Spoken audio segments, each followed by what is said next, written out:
Welcome to June's Market Update. Let's take a look at residential real estate activity in your area during the month of June.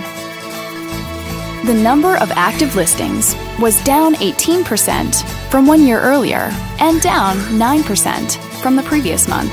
This smaller inventory means that buyers who waited to buy may have had a smaller selection to choose from. As you can see, the median listing price for the month was just under $210,000. Compared to last year, the average number of days that units spent on the market before being sold was down 2%. This lower number of days may signal a positive trend in the local inventory turnover rate.